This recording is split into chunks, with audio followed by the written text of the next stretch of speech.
तिचा अंत्यविधी सुरू होता, पण तिला फसवणारी व्यक्ती तरीही तिला कॉल करत होती. उत्तर प्रदेशातल्या बिजनोरमधून समोर आलेली ही घटना केवळ सायबर फसवणुकीचीच नाही, तर ती माणुसकीला काळीमा फासणारी आहे. 28 वर्षांची मोनिका, 2 लहान मुलींची आई आणि गेल्या अनेक महिन्यांपासून ती सतत भीतीच्या छायेखाली जगत होती. सायबर फसवणूक करणाऱ्यांनी तिला डिजिटल अरेस्ट झाल्याचं सांगितलं. तिच्यावर आंतरराष्ट्रीय गुन्ह्यात अगदी मानवी तस्करीसारख्या गंभीर प्रकरणात अडकल्याचा आरोपही करण्यात आला. व्हिडिओ कॉल, सततच्या धमक्या, कॅमेरा बंद करू नकोस, कोणाला सांगितलं तर संपूर्ण कुटुंब जेलमध्ये जाईल, या मानसिक छळानं मोनिका पूर्णपणे खचली होती. 27 एप्रिलची मध्यरात्र तिनं स्वतःच्या घरात गळफास घेत आत्महत्या केली. त्यावेळेस तिच्या 8 आणि 11 वर्षांच्या 2 मुली त्याच खोलीत शांत झोपलेल्या होत्या. दुसऱ्या दिवशी सकाळी त्या निष्पाप मुली उठल्या आणि आपल्या आईला गळफास घेतलेल्या अवस्थेत पाहिलं. पण ही कथा किंवा हा सर्व प्रकार इथंच संपत नाही.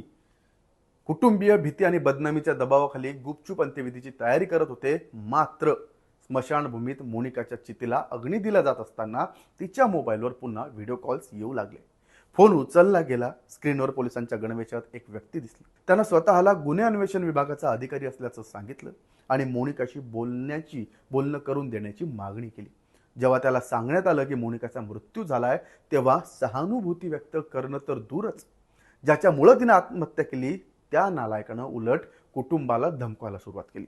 तुम्ही सगळे गुन्हेगार आहात, तुम्हाला तुरुंगात टाकलं जाईल. एका महिलेचा मृत्यू झाला, 2 मुलींच्या डोक्यावरून आईचं छत्र हरपलं, पण तरीही या सायबर गुन्हेगारांची पैशांची भूक संपली नाही. नंतर घराची झडती घेतली असताना मोनिकाच्या एका डायरीमध्ये एक आत्महत्येची चिठ्ठी सापडली, ज्याला आपण सुसाईड नोट म्हणतो. त्या चिठ्ठीत तिनं लिहिलं होतं की गेल्या अनेक महिन्यांपासून मला वेगवेगळ्या नंबरवरून व्हॉट्सअप कॉल्स येतात. सतत ब्लॅकमेल केलं जात होतं. मोठ्या रकमेची मागणी केली गेली आणि पैसे न दिल्यास कुटुंब उद्ध्वस्त करण्याच्या धमक्या दिल्या जात होत्या. याच धमक्यांना कंटाळून तिनं आत्महत्या केली. सायबर तज्ञ वारंवार सांगतात की डिजिटल अरेस्ट, डिजिटल अटक नावाची कोणतीही कायदेशीर प्रक्रिया अस्तित्वात नाही. हा फक्त एक मानसिक सापळा असतो लोकांना अडकवण्यासाठी, ज्यात भीती, दबाव आणि खोट्या अधिकाराचा वापर करून लोकांना मानसिकदृष्ट्या तोडलं जातं, फसवलं जातं.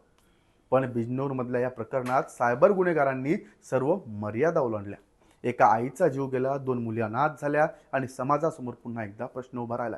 मोबाईलच्या स्क्रीन आड लपलेल्या या डिजिटल गुन्हेगारांपर्यंत कायदा, पोलीस नेमके कधी पोहोचणार, या प्रकारांना आळा कधी बसणार आहे? त्याचबरोबर सर्वसामान्य जनतेने हे लक्षात ठेवणं गरजेचं आहे की जी प्रक्रिया कायदेशीर अस्तित्वातच नाही, त्याचा तुम्हाला जर धाक दाखवून कोणी फसवत असेल तर फसवणारा मूर्ख म्हटल्यापेक्षा आपण आपल्याकडे पाहिलं पाहिजे.